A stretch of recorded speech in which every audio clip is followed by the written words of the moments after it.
सबसे पहले मैं आपको नेक्स्ट क्लास का होमवर्क बता दूं। मैं आप सबको बता देना चाहता हूं, अब हम उस मोड़ पे आ चुके हैं जहां पर रिवीजन को एक फुल फ्लेज तरीके से काम पे करना पड़ेगा। या आप ऐसे कहें कि जब भी हम कोई चैप्टर पढ़ते हैं और खास करके ऐसा चैप्टर जो हाई कोर कंसेप्ट होता है, जैसे बात करूं मैं एटॉमिक स्ट्रक्चर हुआ या मोल कंसेप्ट हुए, ये एक ही दो कंसेप्ट पे चलते रहते हैं। केमिकल काइनेटिक्स हुआ, सॉल्यूशन हुआ, इलेक्ट्रोकेमिस्ट्री हुआ, आयोनिक हुआ, इनमें मिलियंस ऑफ कंसेप्ट होते हैं। हर कंसेप्ट, हर सवाल, समझ पा रहे हो? और जब इतने सारे कंसेप्ट होते हैं तो आपको उनको बांधना पड़ता है, उनको सजोना पड़ता है। और उसका एक सबसे नायाब तरीका है रिवीजन, और रिवीजन को फुल फ्लेज अंदाज देने का एक सबसे बढ़िया तरीका है, अब बच्चों को बनाना पड़ेगा शॉर्ट नोट्स, जिसके बारे में कल मैंने टेलीग्राम पर भी मैसेज किया था। लेकिन मैं जानता हूं आपने उसे उतने ध्यान से ना पढ़ा होगा ना वो वीडियो देखा होगा। तो आज से आप सबको शॉर्ट नोट्स बनाना है। और शॉर्ट नोट्स कैसे बनाना है, इसका एक वीडियो मैंने मेरे टेलीग्राम पे शेयर किया है, जो कभी मैंने बनाया था। अगर आप उस लेवल पे शॉर्ट नोट्स बना पाए जैसा मैंने वहां बताया, फिर तो उससे अच्छा कुछ है ही नहीं। लेकिन अगर आप वो नहीं कर पाए तो मैंने उसे 3 लेवल, लेवल 1, लेवल 2, लेवल 3 के नाम से बोला था। आप एटलीस्ट लेवल 1 जरूर शॉर्ट नोट्स बनाएंगे, चलेगा? जब आप पहली बार शॉर्ट नोट्स बनाएंगे तो हो सकता है कि वो उतना अच्छा ना बने जैसा आप सोच रहे हैं, या कुछ कमी लगे या ना बने, वॉट। लेकिन आप कल सभी बच्चे शॉर्ट नोट्स बनाएंगे और अपने साथ रखेंगे। कल जब मैं सवाल दे रहा हूंगा तो आते आते मैं किसी के भी शॉर्ट नोट्स चेक कर सकता हूं। ठीक है?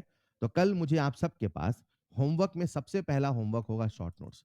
मैं जान के बहुत हैरान हुआ, कल कुछ बच्चे मेरे पास डाउट में आए, आप लोग रिवीजन नहीं करते यार।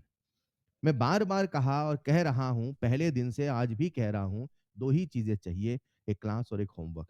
तब भी आप इसे नहीं समझ पा रहे हैं, तो फिर शायद नहीं समझना चाहते या नहीं समझ पाएंगे। फिर समय आपको सिखाएगा। जब बार बार गिरोगे गड्ढे में, कहते हैं, फिर समझ में आएगा। कुछ बच्चे 12वीं में सीख जाते हैं, वो पहुंच जाते हैं। कुछ को कई अटेम्प्ट लगते हैं, एक ही चीज सीखना है, एक ही चीज सीखना है। और सीखना क्या है? मुझे एक उस बच्चे की तरह पढ़ाई करनी है जिसको किसी से मतलब नहीं, जिसको केवल अपनी पढ़ाई, अपने चीज, अपने सिलेक्शन से मतलब है। एक छोटा सा सत्य समझना है बस। कुछ को ये जल्दी आ जाता है, कुछ को सही साल लग जाते हैं, और कुछ को तब भी नहीं आता। ये आपको समझना पड़ेगा। आप यहाँ केवल अपने लिए हैं, आप यहाँ केवल अपने से मतलब रखें। बिलीव मी, कोटा में आपके अगर कोई फ्रेंड ऐसा कुछ बन रहा है, सब खत्म हो जाता है। हम कई साल से देख रहे हैं और कई साल ऐसा चल रहा है, यही होगा। अंडरस्टैंड द सिचुएशन कि अगर आप ये नहीं कर रहे हैं अभी, तो फिर आप बहुत चीजें बिगाड़नी शुरू कर देंगे। और एक बार जब चीजें हाथ से जाने लग जाती हैं, तो फिर आपके पकड़ में पढ़ाई नहीं आएगी। क्या मेरी बात समझ पा रहे हैं? From the first day we work on habits. अगर आदतें बन गई तो मुझे पता है बच्चा आप चल जाएगा। आदतों पे काम करना है। और वो नहीं बन पाई तो फिर मैं ये भी जानता हूं बच्चा फंस जाएगा। बहुत सिंपल सा रूल होता है, first we work on habits. Habits आपकी डेवलप हो गई ना, फिर अपने आप चलोगे, वो ऑटो मोड में चलता है। फिर कहूंगा करते जाओगे, सब होता जाएगा। और हैबिट्स नहीं बनी तो बनती भी नहीं।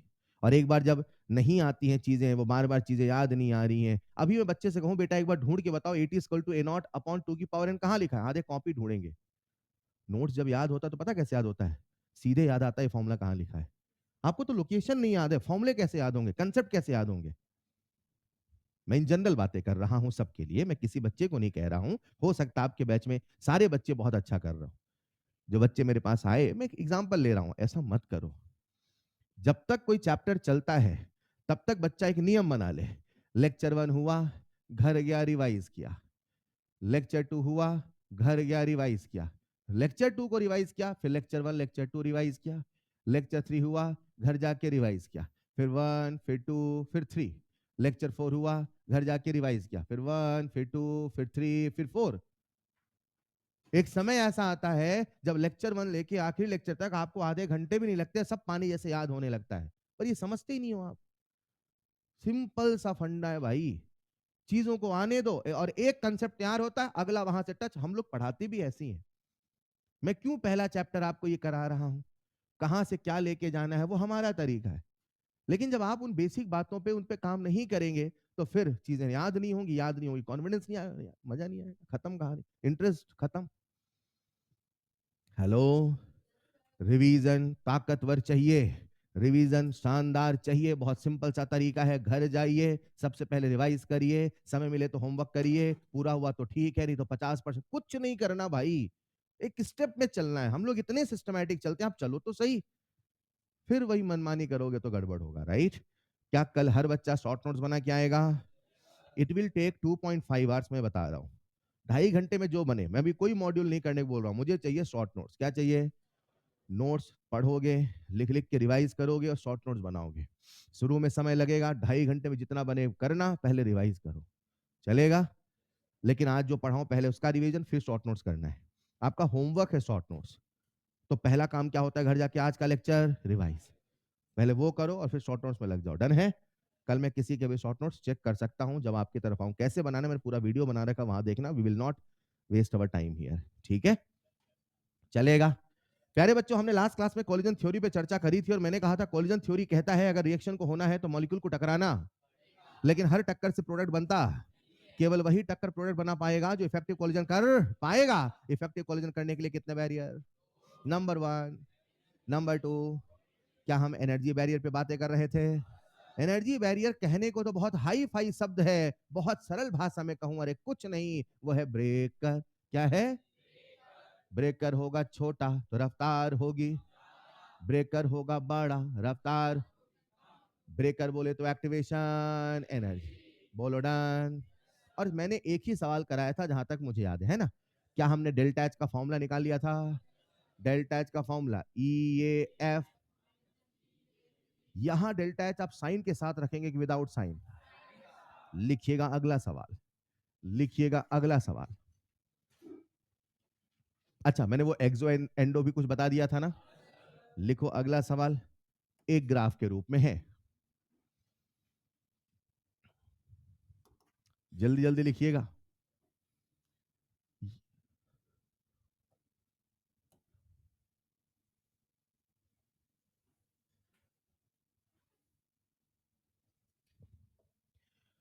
वाई एक्सिस पर है पोटेंशियल एनर्जी, एक्स एक्सिस पर है रिएक्शन कोऑर्डिनेट।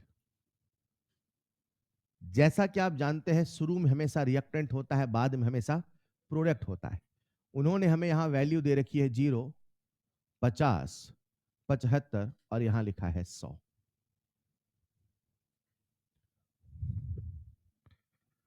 अब वो इस पर आधारित हमसे क्या क्या सवाल पूछ सकते हैं। सबसे पहला सवाल उन्होंने हमसे पूछा है identify the nature of reaction. आपको बताना है इस रिएक्शन का नेचर क्या है, यानी आपको बताना है ये एक्सो है कि एंडो है। दूसरे सवाल में उन्होंने आपसे, क्या मैंने EAF और EAB की भी बातें कर ली थी? दूसरे सवाल में उन्होंने आपसे पूछा है EAF और तीसरे सवाल में उन्होंने आपसे पूछा है EAB और चौथे सवाल में उन्होंने आपसे पूछा है डेल्टा एच। गौर फरमाइएगा, ये 4 ऑप्शन नहीं है, ये 4 सवाल हैं।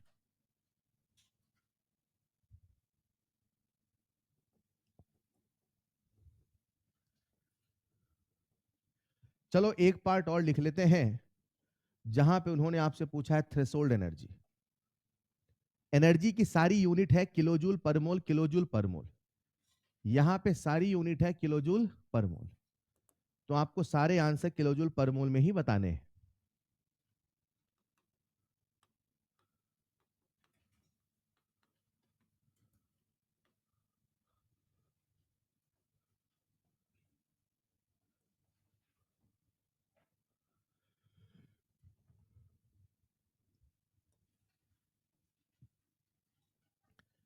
क्या सभी बच्चों ने सवाल कर लिया होगा? चलो, सबसे पहले मुझे बताइए प्रोडक्ट ऊपर है कि नीचे? तो एंडो है कि एक्सो? कौन है? प्रोडक्ट का ऊपर होना यानी कि रिएक्शन कैसी है? एंडो। और प्रोडक्ट का नीचे होना रिएक्शन कैसी है? एक्सो। तो हर बच्चा समझता है कि क्योंकि यहाँ पे प्रोडक्ट ऊपर है यानी ये रिएक्शन कैसा होगा? एंडो। अब अगर कोई बच्चा इसके टेक्निकलिटी पे जाना चाहे, सर आखिर ऐसा क्यों होता है, तो बहुत सिंपल सा रीजन है। अगर आप फील करें तो रिएक्टेंट के पास कितनी एनर्जी है? 50। और प्रोडक्ट के पास कितनी है? 75। ये कुछ ऐसा है, एक बच्चे के पास 50 रुपए है थे जब मैंने दिए तो 50 थे, अब उसके पास 75 है, तो स्वाभाविक सी बात है किसी ने उसको 25 रुपए और दिए होंगे। तो जब किसी ने दिया मतलब दो, तो क्या बोलोगे? एंडो। एंडो दो दो। अरे हाँ या ना? क्या आज यहाँ पे अब इतना नहीं सोचना, हर बार सिंपल सा रूल बना ले कि जब प्रोडक्ट ऊपर है यानी कि एंडो होगा, जब प्रोडक्ट नीचे है यानी कि एक्सो होगा। तो क्या ये जो ग्राफ आपके सामने बना है वो एंडोथर्मिक का है? अगला सवाल उन्होंने आपसे पूछा है ईएएफ। अगर उन्होंने आपसे ईएएफ पूछा है यानी activation energy for the forward पूछा है, तो मैं आपके सामने लाइन बना रहा हूं। एक पिंक कलर की लाइन है और एक येलो कलर की लाइन है। जरा मुझे बता दें इनमें से कौन ईएएफ है और इनमें से कौन ईएबी है। जैसा कि आप सब जानते हैं, जब मैं फॉरवर्ड से देखूंगा, फॉरवर्ड से ब्रेक कर ईएएफ, बैकवर्ड से ब्रेक कर ईएबी, चलेगा? यानी कि प्यारे बच्चों, अगर मैं ग्राफ में प्लॉट करूं तो जो पिंक वाली लाइन है उसे हम ईएएफ कहेंगे और जो येलो वाली लाइन है उसे हम ईएबी कहेंगे। यानी कि अगर मैं वैल्यूज को देखूं तो यहां पे कितनी वैल्यू है 50 और ऊपर कितनी वैल्यू है 100, यानी जो activation energy for the forward है वो कितना होगा 50। इन द सेम वे जो activation energy for the backward है, कोई बच्चा बता सकता है क्या? कितना? 75 और 100 कितने का अंतर है? कितने का अंतर है? 25 का। यानी जो बैकवर्ड का ये है वो कितना होगा? 25। अगर मैं आपसे डेल्टा एच पूछूं तो बता दोगे क्या?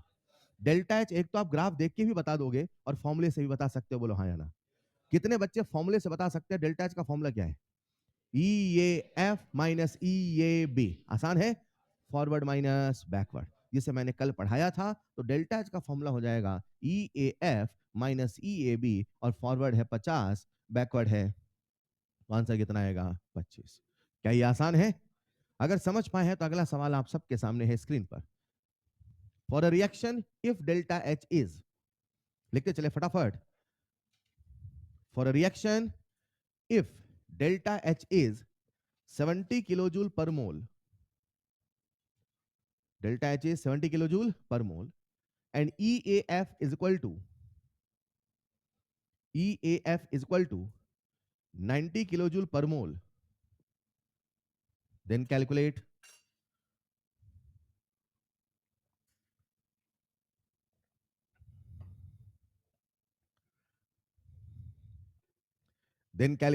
EAB, then calculate EAB. I am damn sure ये सवाल भी आप सबसे बन जाएगा। फॉर्मूला लगाइए और आंसर पाइए, जीवन का सबसे आसान काम। फॉर्मूला लगाइए और उसके लिए बस एक शर्त है, फॉर्मूला याद होना। डेल्टा एच कितना दे रखा है मेरे प्यारे बच्चों? 70। ईएफ कितना दे रखा है? 90। क्या हर बच्चा ईएबी निकाल लेगा? बोलो ईएबी कितना आ रहा है? 20 क्या? किलो जूल पर मोल। सारा खेल हम कहाँ खेल रहे हैं? किलो जूल पर मोल में। सवाल जूल में भी हो सकता है, किलो जूल में भी हो सकता है, ये सवाल देख के समझ में आएगा, चलेगा? अगर समझ पाए तो आइए कुछ कंसेप्चुअल सवाल करते हैं। लिखिएगा अगला सवाल। फॉर एन एंडोथर्मिक रिएक्शन, कोई डाउट है क्या? हाँ, अच्छा, क्या कर रहे हो यार? कितना होगा? हेलो, बढ़ू आगे, लिखिएगा next point. For an endothermic reaction, for an endothermic reaction, for an endothermic reaction, किस रिएक्शन की बात कर रहे हैं? एंडो। और फिर आपके सामने थे चमचमाते हुए 4 ऑप्शन। पहला option E A F greater than E A B, दूसरा option E A F less than E A B, तीसरा ऑप्शन ई ए एफ बराबर ई ए बी, और चौथा ऑप्शन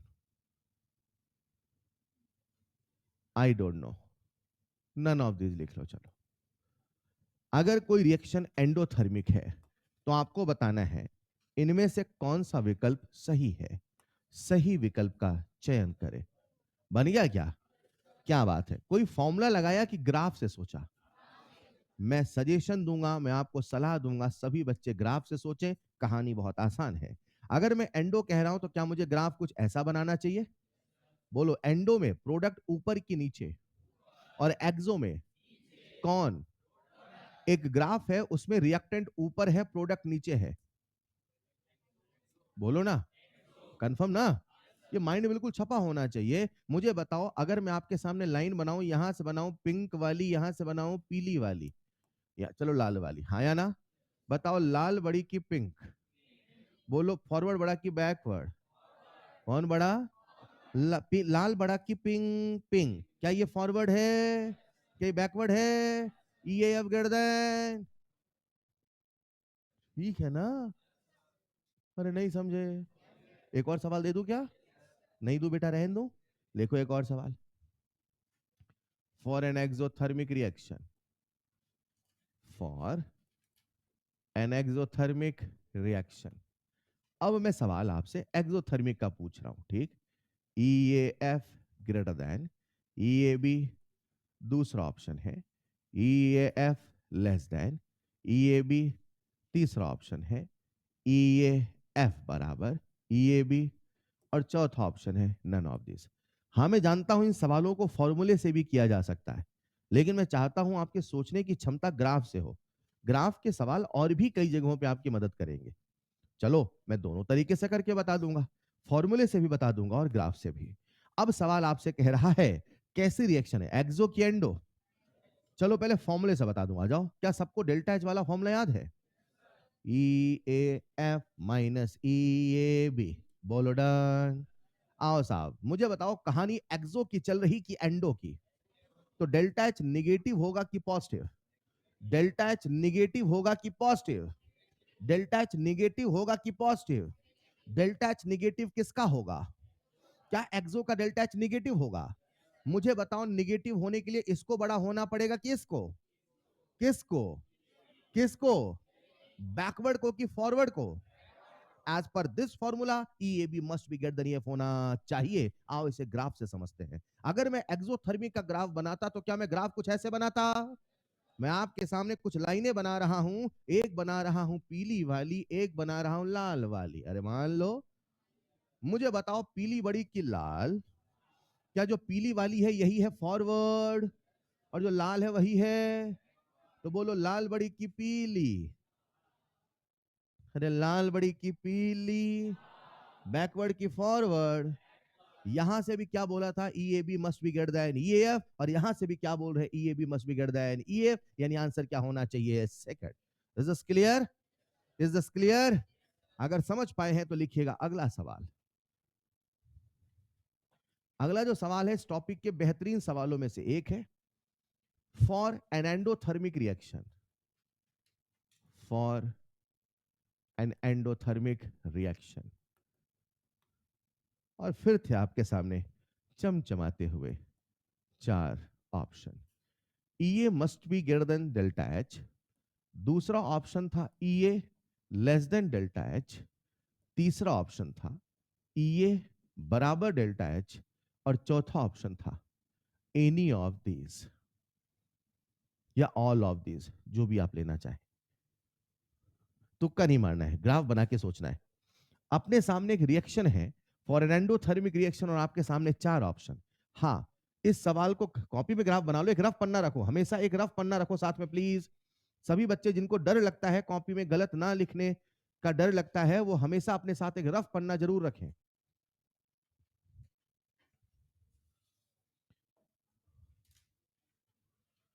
मैंने पन्ना बोला है, फर्रा नहीं बोला है। इन्हें फर्रा कहते हैं, छोटे छोटे पन्नों को। कुछ बच्चे अपनी कॉपी से पन्ना नहीं निकालते, दूसरी कॉपियों से। अच्छा, लिख लिया होगा सबने। आपके सामने एक रिएक्शन है एंडोथर्मिक, और चार ऑप्शन है कि बताओ ये बड़ा होगा छोटा। सबसे पहले मैं आपको बता दूं, अगर कभी ऐसा हो जाए, अगर कभी ऐसा कुछ न बोला जाए, केवल ये लिखा हो, केवल क्या लिखा हो, तो बच्चा कंफ्यूज होता है कि सर फॉरवर्ड माने कि बैकवर्ड। तो एक अजम्पशन होता है, एक रूल होता है, हमेशा फॉरवर्ड ही माना। पहले कहीं साइड में बादल बना के लिख ले, छत पे या बादल जहां भी आपको जगह मिले।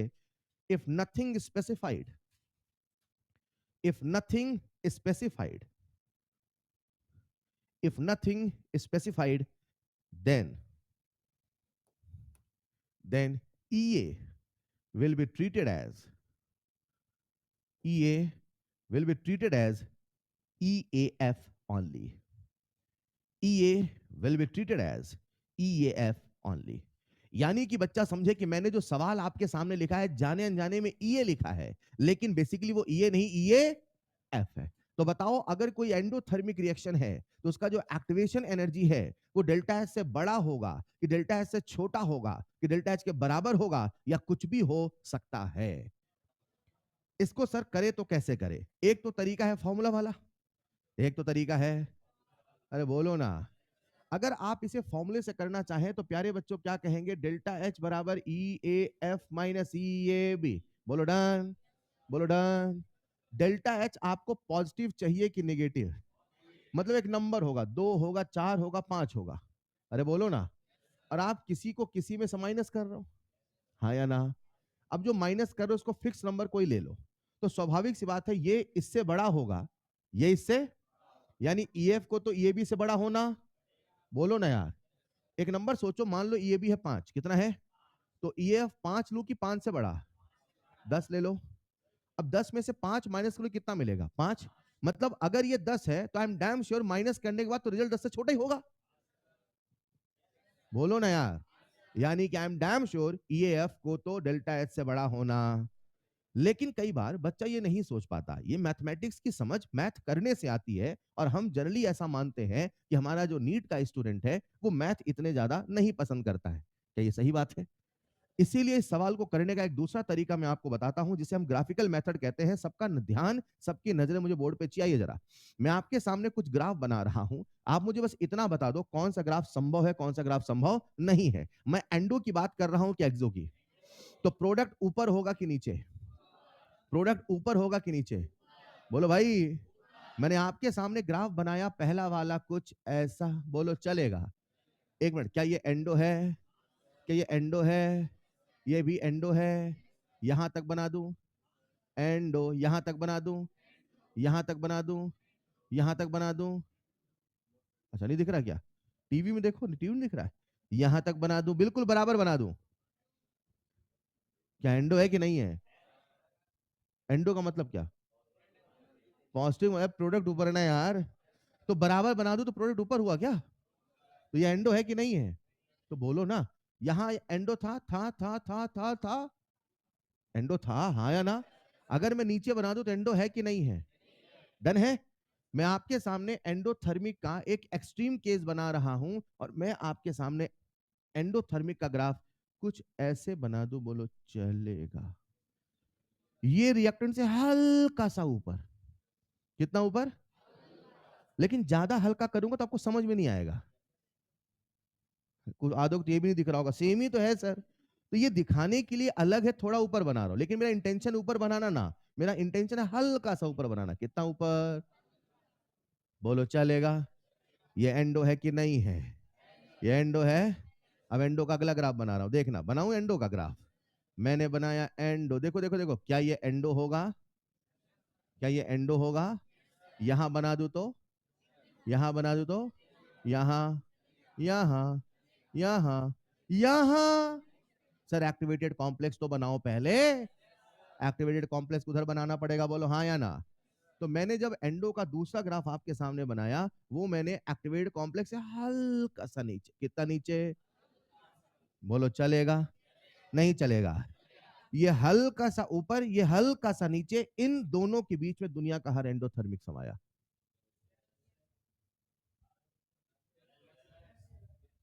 अरे सारे ग्राफ इन दोनों के बीच में तो होंगे। मैं आपके सामने एक जनरल ग्राफ बना दूं ऐसा, मुझे बताना ये एंडो है कि नहीं है? एंडो है। अब मैं कुछ लाइनें बनाऊंगा, आप मुझे लाइनों के नाम बताना, कौन है ये और कौन है डेल्टा एच। एक मिनट, क्या सबको डेल्टा एच का कंसेप्ट क्लियर है? रिएक्टेंट और प्रोडक्ट के बीच का गैप, डेल्टा। आगे से ऊपर फॉरवर्ड, पीछे से ऊपर, चलेगा? मैं कुछ लाइनें बनाऊंगा, आप मुझे बताना कौन क्या है, राइट? सबसे पहले लाइन मैंने बनाया पीली वाली, क्या बनाया? बोलो कौन है? कौन है? सब बोलो, सब बोलो। ये कौन है? अच्छा अच्छा, ये कौन है? अच्छा, देख रहा था, देख के बोल रहे हो कि नहीं? ठीक ठीक ठीक। डेल्टा एच है वो? अच्छा, वाह रे बेटा। मैं आपके सामने अब बना रहा हूं, ये कौन है? कौन है ये? ये कंफर्म। अगली लाइन बना रहा हूं लाल वाली, कौन सी बना रहा हूं? रिएक्टेंट और प्रोडक्ट के बीच का गैप, रिएक्टेंट और प्रोडक्ट के, रिएक्टेंट अप्रोड के, बोलो डन। पीली वाली ई ए, लाल वाली डेल्टा एच, पीली वाली, लाल वाली, पीली वाली, लाल वाली, रिएक्टेंट अप्रोड के बीच का गैप डेल्टा एच, डन। पीली बड़ी की लाल, पीली बड़ी की लाल, पीली बड़ी की लाल, बोलो ना। मान लो दोनों सेम है, थोड़ा ऊपर बना दो। अरे मान लो अगर मैं इसको और ऊपर बनाता तो भी कौन बड़ा होता? पीला। यानी दुनिया की कोई भी endothermic, I am damn sure पीला इज ग्रेटर देन लाल, मतलब E A is greater than delta H. अरे हाँ या ना? क्या मैं कह दूं दुनिया की कोई भी रिएक्शन होगी बशर्ते क्या हो वो एंडो, उसका ईए हमेशा डेल्टा एच से बड़ा होना। लिख लो फर्स्ट पॉइंट, आंसर लिख लो। ये रिजल्ट भी याद रखना, ये सवाल भी है, ये फैक्ट भी है, ये कंसेप्ट भी है। सीधे एआर में पूछा जाता है कि एंडोथर्मिक का ये बड़ा कि डेल्टा एच, कौन बड़ा? लिख लो। हाँ ग्राफ बना लेना, एक्सप्लेनेशन थोड़ा अच्छे से लिख लेना। पीली वाली ई ए, लाल वाली डेल्टा एच, पीली वाली, लाल वाली, पीली वाली, लाल वाली, लिखना भी है बेटा।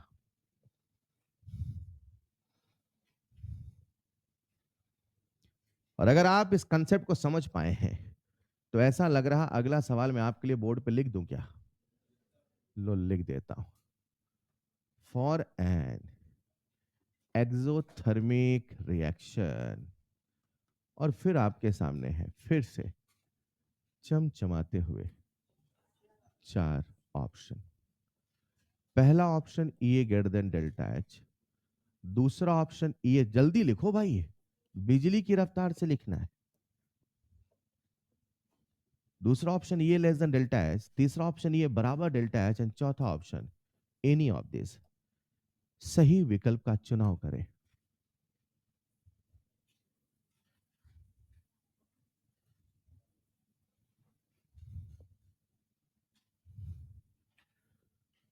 आज मैं डस्टर मोड में चल रहा हूं।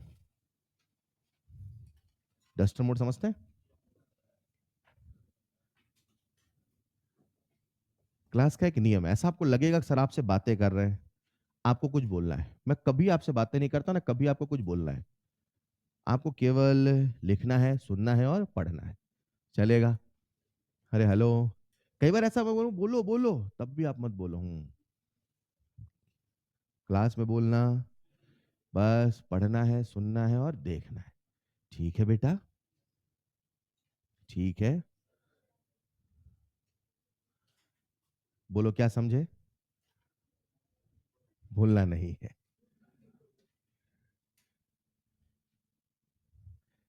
अगला सवाल आपका वेट कर रहा है मेरे प्यारे बच्चों। अच्छा आप लोग रूम जाते हो तो पढ़ते हो क्या? भूलना नहीं है, भूल गए, ऐसा आपको लगेगा मैं आपसे बातें कर रहा हूं। मैं आपसे बिल्कुल बातें नहीं कर रहा हूं, ठीक है?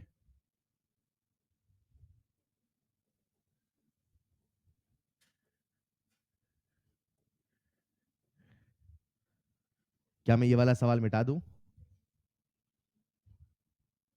लिख लिया होगा? क्या कह रहे हैं? अगला सवाल आप सबके सामने है, फॉर एन एक्सोथर्मिक रिएक्शन, और आपके सामने चार ऑप्शन, राइट?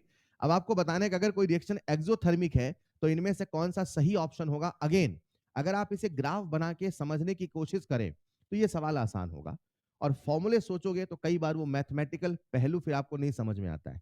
तो मेरा सजेशन है आप ऐसे सवालों को हमेशा ग्राफ से करिए। ग्राफ से करोगे तो फटाफट सारे सवाल बनेंगे। देखो मैं करके बताता हूं। अब बस फर्क कितना मेरे प्यारे बच्चों कि जब मैं ग्राफ बनाऊंगा तो ग्राफ अब मैं एक्सो का बनाऊंगा कि एंडो का।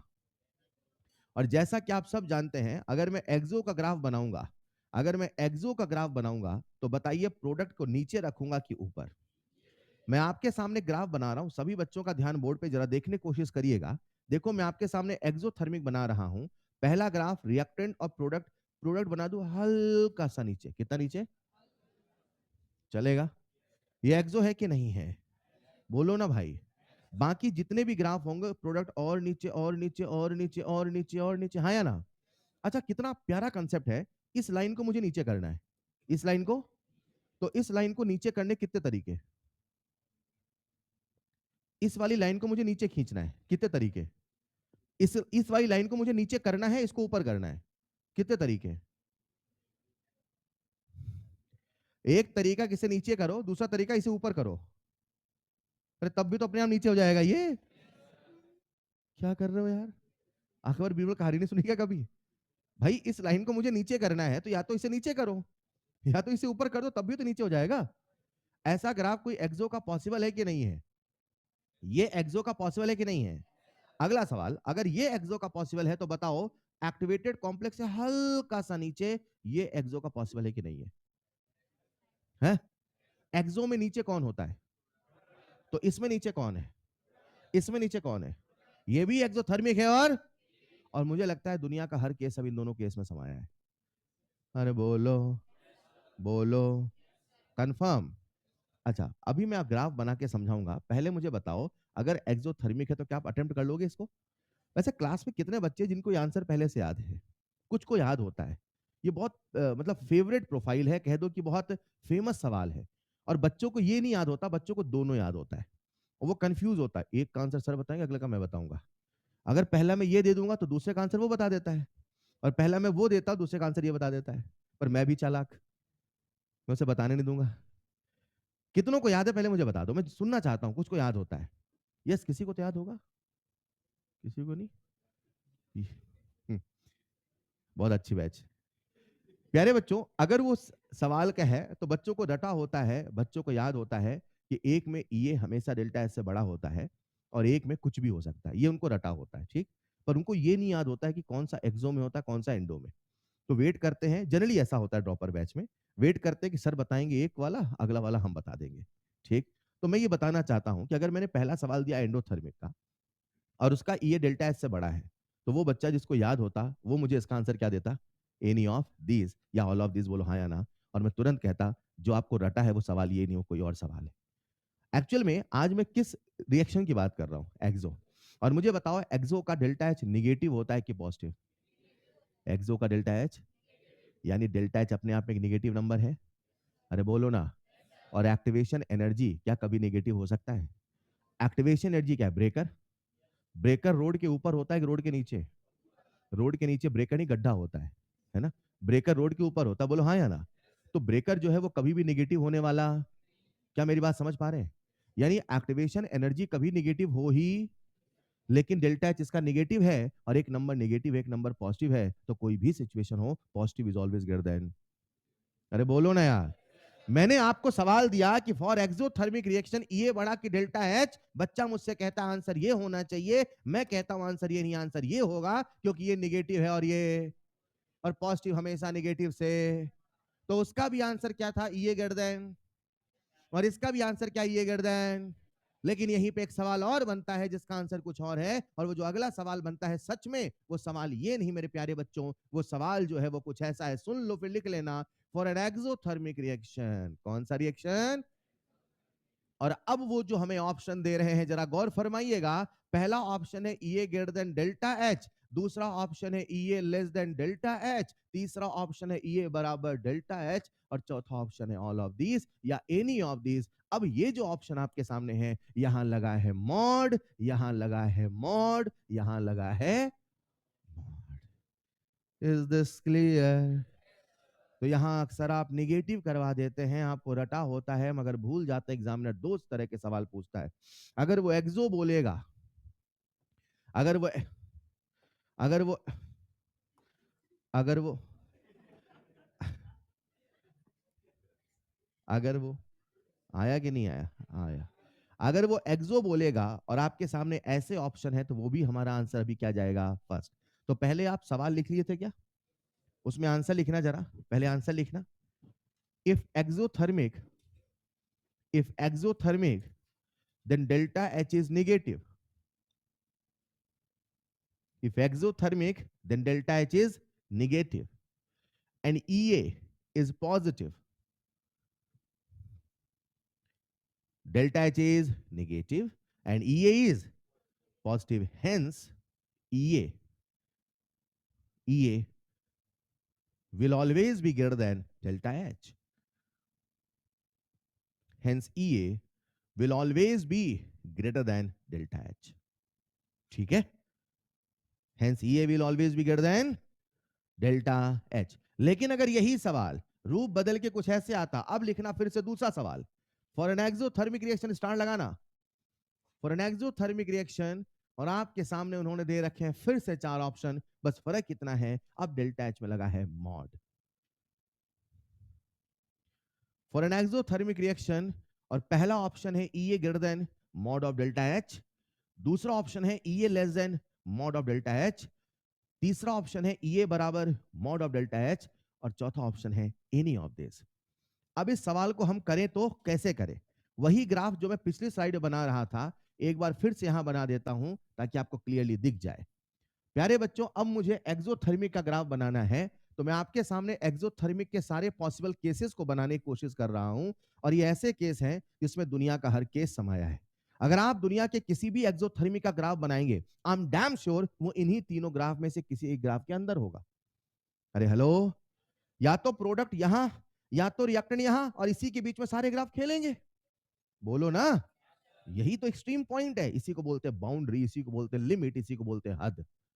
हेलो, एक बच्चे का नंबर कहां से कहां खेलेगा, 0 से 100 के बीच में। जो स्कूल का बच्चा है, आपका तो निगेटिव में भी जा सकता है, नीट का, अरे हाँ या ना। अपनी हद अलग है, स्कूल में तो 0 से 100 ही हद होती है ना भाई। मिनिमम क्या है, 0, मैक्सिमम क्या है, 100। इसका मिनिमम मैक्सिमम हमने बना लिया, बोलो हाँ या ना। मैं आपके सामने लाइनें बनाऊंगा, आप मुझे लाइनों का नाम बताना, कौन है EA और कौन है डेल्टा H। बोलो चलेगा, बोलो चलेगा।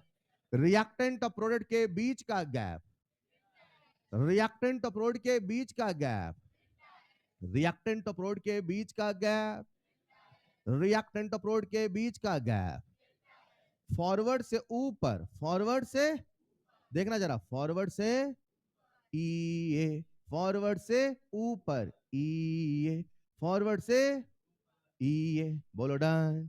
एक है पीली और एक है, एक है पीली और एक है, पीली वाली EA, हरी वाली डेल्टा H। बोलो EA बड़ा की डेल्टा H, पीली बड़ा, पीली की हरी, पीली की हरी, पीली की हरी।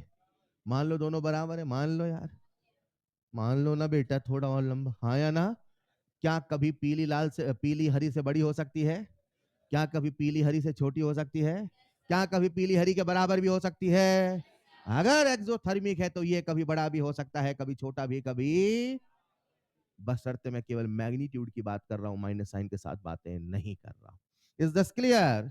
तो the answer will be option number 4। तो कहानी का निष्कर्ष ये है, पहले आंसर लिख लें, अगर एंडोथर्मिक आएगा तो ये हमेशा डेल्टा एच से बड़ा होगा, अगर एक्सोथर्मिक आएगा, मॉड नहीं लगा होगा, तो भी ये डेल्टा एच से बड़ा ही होगा, लेकिन अगर मॉड है तो फिर कुछ भी हो सकता है।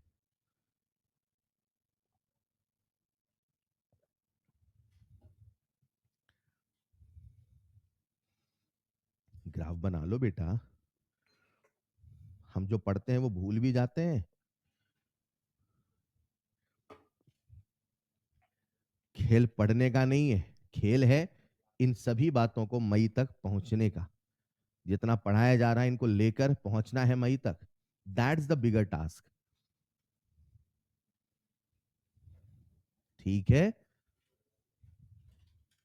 तो कॉपी में ऐसा लिखें क्लियरली कि जब भी कभी आप पढ़े तो आपको समझ में आ जाए। भूलोगे, नॉर्मल प्रक्रिया है, हर कोई भूलता है। असली पढ़ाई वो है जो भूलने के बाद बचती है। हेलो, तो भूलने के बाद काम का बचेगा, निश्चिंत रहिए, भूलने के बाद काम का बचेगा। ठीक है सर, सब भूल गए तो होगा ही नहीं ऐसा। लिख लिया होगा सबने? तो प्यारे बच्चों, आज मैं आपको सिखाने की कोशिश कर रहा हूं कि अगर कभी वो हमसे ई और डेल्टा एच में कंपैरिजन करें तो कैसे हम ग्राफ बना के सवाल कर सकते हैं। That's so so so simple, right? एक और सवाल आपका वेट कर रहा, दे दूं क्या? दे दूं क्या? अगला सवाल में आपके सामने कुछ ऐसा ग्राफ बना है, स्लाइड नंबर 4 में समस्या है, हाँ। अगले सवाल में आपके सामने ग्राफ बना है, बीच वाला ग्राफ मैं बना रहा था, और ऊपर लिखा है एक्टिवेटेड कॉम्प्लेक्स। एक सिंपल सा ग्राफ है, यहां लिखा है पोटेंशियल एनर्जी और यहां लिखा है रिएक्शन कोऑर्डिनेट, यहां लिखा है रिएक्शन कोऑर्डिनेट, और ऊपर लिखा है एक्टिवेटेड कॉम्प्लेक्स। और सवाल ये पूछा है, सवाल ये पूछा है, in which direction in which direction in which direction reaction move from activated complex, in which direction, ये एग्जाम्पलर का सवाल है, in which direction reaction move from activated complex so that energy released, so that energy is released. In which direction reaction move from activated complex so that energy is released. Activated complex से किधर reaction जाए कि energy release हो जाए। सबसे ज्यादा negative होने वालों में सवाल बच्चे से बनता है, बच्चा टिक करके आता है मगर निगेटिव हो जाता है, and the only and only answer is common sense and aptitude का इस्तेमाल नहीं करता। हम फैक्ट पढ़ते हैं, उससे ज्यादा हमें अपना कॉमन सेंस और लॉजिक लगाना है साइंस में। ये एसएससी बैंकिंग पीओ की तैयारी नहीं आपको फैक्ट रटने हैं, देश का प्रधानमंत्री ये है, प्राइम मिनिस्टर ये है, प्रेसिडेंट ये है, नहीं। और लॉजिक लगाओ ना थोड़ा सा। सर एनर्जी रिलीज की बात कर रहे हैं, अब्सॉर्ब की। थोड़ा दिमाग इधर आओ, यहां खड़े हो जाओ। यहां से यहां हो गए तो क्या हो गया एनर्जी? अरे लाला पोटेंशियल जी घटेगा ना, घटने का मतलब रिलीज हुआ ना। हेलो। और यहां से यहां जाओगे तो अब बढ़ गई एनर्जी। यहां 100 थी, 100 से नीचे 70 में आया तो बढ़ गई। तो बोलो ना। अरे लाला यहाँ 100, अरे इधर आओ बेटा। यहाँ 100 थी, ये 100 है। 100 से इधर आओगे तो 100 से कम होगा कि ज्यादा होगा? और इधर आओगे तो किधर कम हो रहा है, इधर कि उधर? बोथ साइड, बस ये तो ऑप्शन था। एक ऑप्शन फॉरवर्ड, एक option backward, both side, both side. Hello. आपसे रिएक्टेंट से नहीं पूछ रहा है, प्रोडक्ट से नहीं पूछ रहा है, एक्टिवेटेड कॉम्प्लेक्स से पूछ रहा है। और एक्टिवेटेड कॉम्प्लेक्स पीक पॉइंट है, टॉप पॉइंट है, तो टॉप पॉइंट से कहीं भी जाओगे एनर्जी तो घटेगी। बोलो डन। अरे हेलो। सबसे ज्यादा बच्चा निगेटिव करता है, एग्जाम्पलर का सवाल, फिलहाल आंसर लिख ले बोथ साइड। आंसर लिख ले बोथ साइड। किसी भी दिशा में जाइए, एक्टिवेटेड कॉम्प्लेक्स से एनर्जी तो घटेगी। हेलो। लिख लिया होगा। अभी मैंने आपको जितने कंसेप्ट बताए, अभी मैंने आपको जितनी बातें बताई, ये सबके सब सिंगल स्टेप रिएक्शन थी। लेकिन आपको जान के हैरानी होगी कि दुनिया में सिंगल स्टेप रिएक्शन भी होती है और मल्टी स्टेप भी होती है। बोलो हाँ या ना। लिखिएगा next point, energy barrier for multi step reaction. Energy barrier for multi step reaction. Energy barrier for multi step reaction. Energy barrier for multi step reaction. प्यारे बच्चों, अगर मल्टी स्टेप रिएक्शन होगी तो उसके जो ग्राफ है वो देखने में कुछ ऐसे होंगे। इसका एक बड़ा सिंपल सा तरीका मैं बताता हूं, इसे बोलता हूं पीक पॉइंट। क्या बोलता हूं? जितने पीक उतने स्टेप। क्या बोला सर ने? जितने पीक, जितने पीक, जितने पीक उतने स्टेप। चलेगा? मुझे बताओ पहली वाली रिएक्शन में कितने पीक नजर आ रहे हैं? तो ये कितने स्टेप की रिएक्शन है? लिख लेना पॉइंट नंबर 1, जितने पीक उतने स्टेप। जितने पीक उतने स्टेप। यानी मैं कह सकता हूं जो फर्स्ट रिएक्शन है ये 2 स्टेप रिएक्शन है। यानी मैं कह सकता हूं जो सेकंड रिएक्शन है, बोलो ये कितने स्टेप है? शायद इसमें ज्यादा स्टेप नजर आ रहे हैं क्या आपको? एक मिनट, इसे आपने बना लिया था क्या? बना लिया था? अच्छा बेटा, अगर आपने इसे बना लिया है तो लो एक बार ऐसे बना देता हूं मैं। अभी आपको शायद क्लियरली नजर आ रहा हो। कितने पीक नजर आ रहे हैं? कितने पीक? जितने पीक उतने स्टेप। तो बोलो दूसरा ग्राफ कितने स्टेप रिएक्शन का है? 3 स्टेप। अरे हाँ या ना? मतलब इसकी मैकेनिज्म में कितने स्टेप है? 2। और इसमें कितने स्टेप है? 3। अरे हाँ या ना? पहला पॉइंट, दूसरा पॉइंट, आओ जरा। पहले वाले स्टेप का ब्रेकर, दूसरे वाले स्टेप का, अरे हेलो, पहले वाले स्टेप का, दूसरे वाले स्टेप का, एक्टिवेटेड कॉम्प्लेक्स। एक्टिवेटेड कॉम्प्लेक्स, ये जो बीच बनता है इसे बोलते हैं इंटरमीडिएट। क्या बोलते हैं? नाम याद है? जो रिएक्शन के जीवन में आएगा, आके चला, मेन रिएक्शन में नजर नहीं, वही इंटरमीडिएट क्या है? यहां पे जो होता है वो होता है इंटरमीडिएट। क्या होता है? ये सब आपको ओसी में बताएंगे, ऑर्गेनिक केमिस्ट्री में। अभी इतना समझना है, सुनिएगा। ये वाला स्टेप और ये वाला स्टेप में ब्रेकर किसका बड़ा, पहले का कि दूसरे का? इसको कह दूं मैं फर्स्ट स्टेप, इसको कह दूं मैं सेकंड स्टेप। बताओ किसका ब्रेकर बड़ा, पहले का कि दूसरे का? ब्रेकर होगा बड़ा तो रफ्तार होगी, ब्रेकर होगा बड़ा तो रफ्तार होगी। बोलो ये रफ्तार कम की ये रफ्तार कम, और जिसकी रफ्तार कम है वही आरडीएस स्टेप माना। बोलो डन। लिख लेना जरा सेकंड पॉइंट। जिस स्टेप का ईए बड़ा, जिस स्टेप का ईए बड़ा, वही वही होगा आरडीएस। बोलो डन। अगर समझ पाए हैं तो मुझे बताओ सेकंड रिएक्शन जो सेकंड ग्राफ है उसमें आरडीएस स्टेप कौन सा है, फर्स्ट सेकंड थर्ड? बेहतरीन। अगला पॉइंट, इसमें रिएक्टेंट ये है, रिएक्टेंट हमेशा इनिशियल पॉइंट होगा, प्रोडक्ट हमेशा लास्ट पॉइंट होगा। रिएक्टेंट हमेशा इनिशियल पॉइंट होगा, प्रोडक्ट हमेशा लास्ट पॉइंट होगा। रिएक्टेंट हमेशा इनिशियल पॉइंट होगा, प्रोडक्ट हमेशा। मुझे बताओ पहली वाली रिएक्शन में प्रोडक्ट रिएक्टेंट से नीचे है कि ऊपर है? ये एक्सो है कि एंडो? इससे डिसाइड मत करना, रिएक्टेंट और प्रोडक्ट से डिसाइड करना। बच्चा दिमाग लगाने लगता है, इंटरमीडिएट देखता है, सर इंटरमीडिएट तो रिएक्टेंट से ऊपर है सर, ये एंडो है। अरे लाला, इससे डिसाइड नहीं करना, किससे करना? रिएक्टेंट और प्रोडक्ट नीचे है कि ऊपर? नीचे है कि ऊपर? और प्रोडक्ट है नीचे तो बोलो क्या बोलोगे? एक्सो। और प्रोडक्ट है ऊपर तो क्या बोलोगे? एंडो। चलेगा? तो लिखना जरा थर्ड पॉइंट, एक्सो या एंडो, एक्सो या एंडो, रिएक्टेंट और प्रोडक्ट से डिसाइड होगा, रिएक्टेंट और प्रोडक्ट से डिसाइड होगा। एक्सो या एंडो, रिएक्टेंट और प्रोडक्ट से डिसाइड होगा। याद रख पाओगे? अगर समझ पाए हैं तो कुछ छोटे छोटे सवाल कर ले क्या? लिखो जरा फिर पहला सवाल। पहला सवाल आपके सामने बन के आया एक ग्राफ, और ग्राफ बना था कुछ ऐसा। सर ऐसे डिजाइन बना देते हो आप? यस, बन गया, जैसा बन गया। अरे हेलो, बना लीजिए ग्राफ। वाई एक्सिस में क्या बना है? पोटेंशियल है।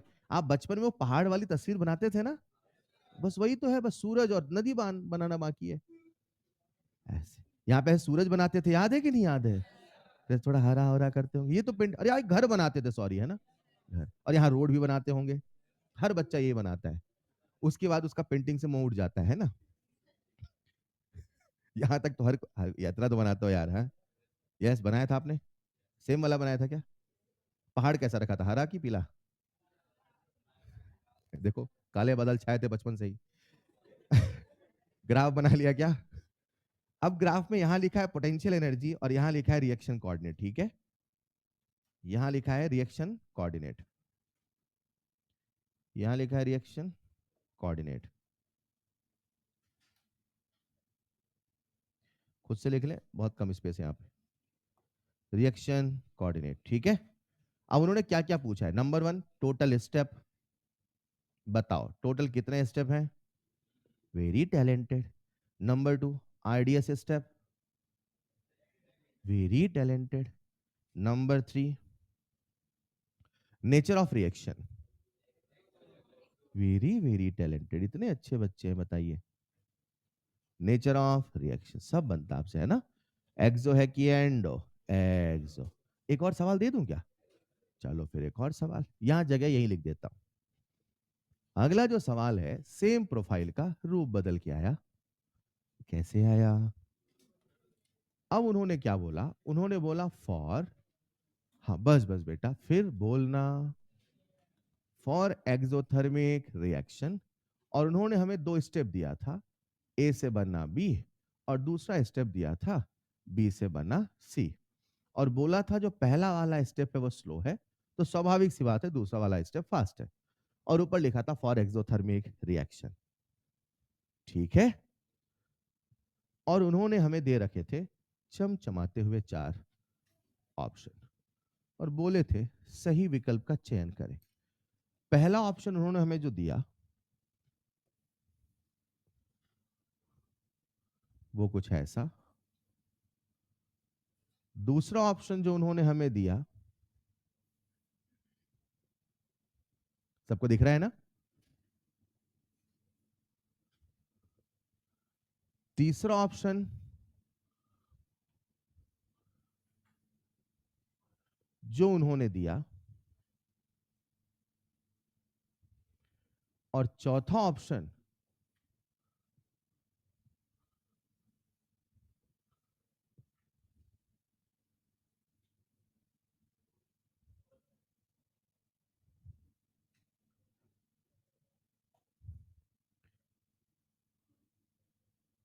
कर लोगे क्या? चलिए, सबसे पहला सवाल कि बताओ सर ने कितने स्टेप लिखे हैं? तो आंसर क्या कभी 1 हो सकता है? इम्पॉसिबल। या तो 2 होगा, या तो 3 होगा, या तो परफेक्ट। रिएक्शन एक्सो है कि एंडो? तो प्रोडक्ट नीचे चाहिए कि ऊपर? तो प्रोडक्ट तो ऊपर हो ही, ये नहीं हो सकता क्योंकि 3 स्टेप है, ये नहीं हो सकता क्योंकि एंडो है, या तो होगा ये या तो होगा। समझ पाए ना? हर ऑप्शन में कहीं ना कहीं कुछ ट्विस्ट बना के ऐसे ऑप्शन बनाते हैं। अब बताओ पहला स्टेप आरडीएस है कि दूसरा? तो पहला वाला ब्रेकर बड़ा कि दूसरा वाला? और पहला वाला ब्रेकर बड़ा है, यानी आंसर विल बी बेहतरीन। वैसे कितने बच्चों ने सोच लिया था?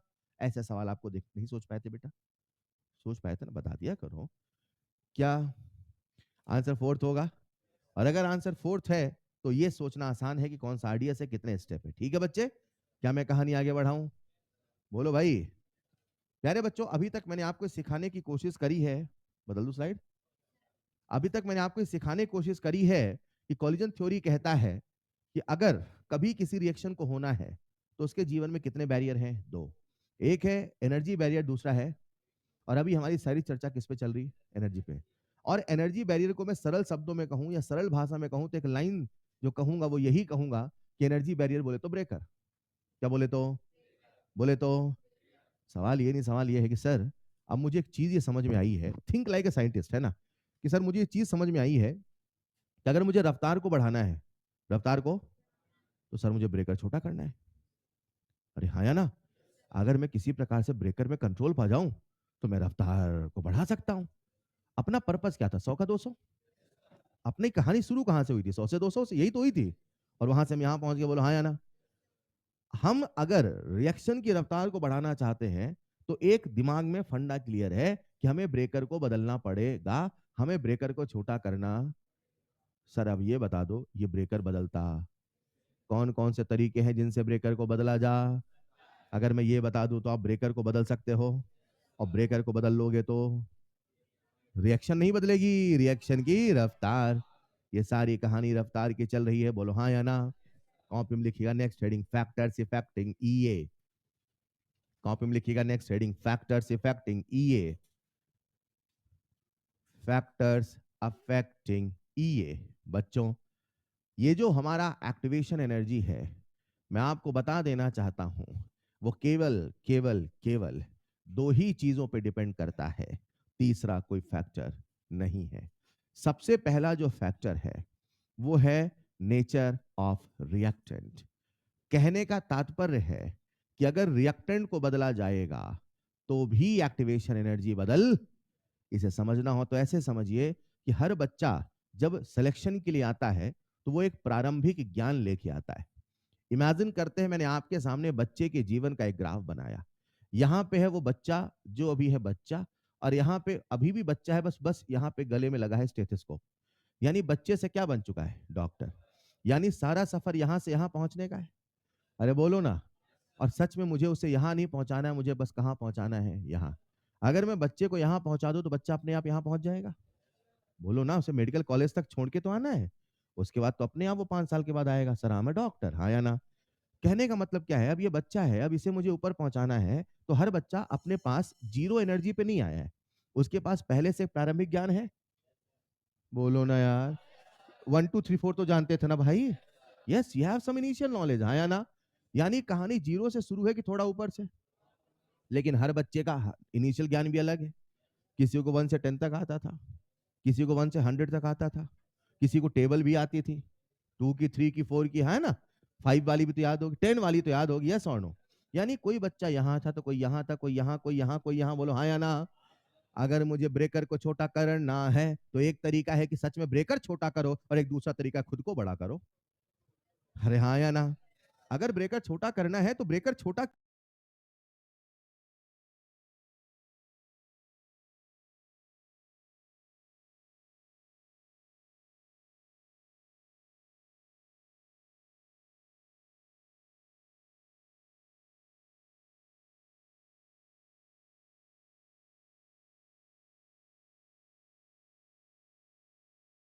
किया जा सकता है, एग्री, लेकिन ये भी तो बढ़ाया जा सकता है।